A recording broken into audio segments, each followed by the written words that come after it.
পাকিস্তানের সোয়াত নদীর তীরে স্বাভাবিক দিন শুরু হয়েছিল একটি পরিবারের আনন্দঘন সকালের আয়োজন দিয়ে।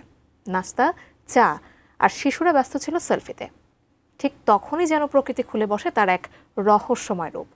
হঠাৎ নিঃশব্দে নেমে আসে দুর্যোগ। নদীর স্রোত আর জলধারার ফাঁদে পড়ে ভেসে যায় পুরো একটি পরিবার। কিভাবে ঘটল এই আকস্মিক বিপর্যয়, আর কেনই বা পর্যাপ্ত সতর্কতা সত্ত্বেও এতগুলো প্রাণ হারালো এক মুহূর্তে? বিস্তারিত জানাচ্ছেন ইশতিয়াক হোসেন। পাকিস্তানের সোয়াত নদীর তীরে ঘটে যাওয়া আকস্মিক বন্যা একটি পরিবারের আনন্দঘন সকালকে বদলে দেয় মর্মান্তিক ট্র্যাজেডিতে।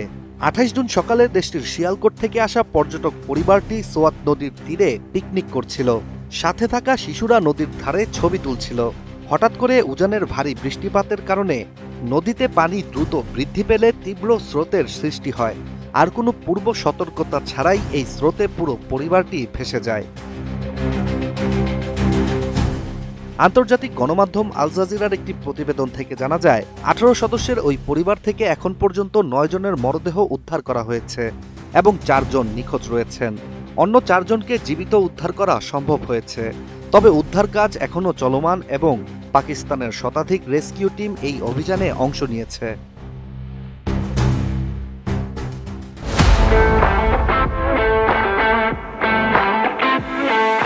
প্রতিবেদনটি থেকে আরও জানা যায়, স্থানীয় সময় সকাল 8টার দিকে যখন ঘটনা ঘটে তখন পর্যটকরা নদীর তীরে বসে নাস্তা করছিলেন এবং আশেপাশে বন্যার সম্ভাবনার ব্যাপারে তারা পুরোপুরি অজ্ঞ ছিলেন। ভয়াবহ সেই ঘটনার একটি ভিডিও চিত্র সামাজিক বিভিন্ন যোগাযোগ মাধ্যমে ইতোমধ্যেই ভাইরাল হয়েছে। ভাইরাল ভিডিওটিতে দেখা যায় শিশুরা প্রথমে নদীতে নামলে অন্য সদস্যরা তাদের উদ্ধার করতে গিয়ে স্রোতে পড়ে যান। অতিরিক্ত বৃষ্টিপাতে স্রোতের তীব্রতা এতটাই বেশি ছিল যে কেউই সেখান থেকে বের হতে পারেননি। এভাবেই একে একে পরিবারের সব সদস্য পানির স্রোতে ভেসে যান।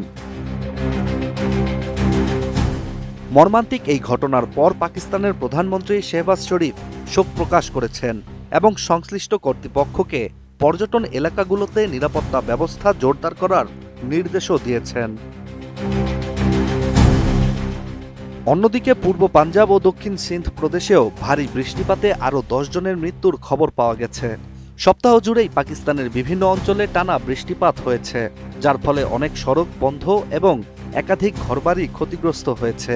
দেশটির আবহাওয়া বিভাগ জানিয়েছে, বর্ষা মৌসুম শুরু হলেও এবছর বৃষ্টিপাতের পরিমাণ 2022 সালের তুলনায় কিছুটা কম হতে পারে।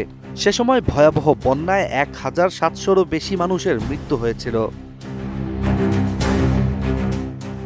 এমন ঘটনার পুনরাবৃত্তি রোধে স্থানীয় প্রশাসন ও জনসাধারণের মধ্যে সচেতনতা বাড়ানো ও আগাম সতর্কতা ব্যবস্থাকেও আরও কার্যকর করার তাগিদ দেওয়া হচ্ছে। Ishtiaq Hossain, ATN news.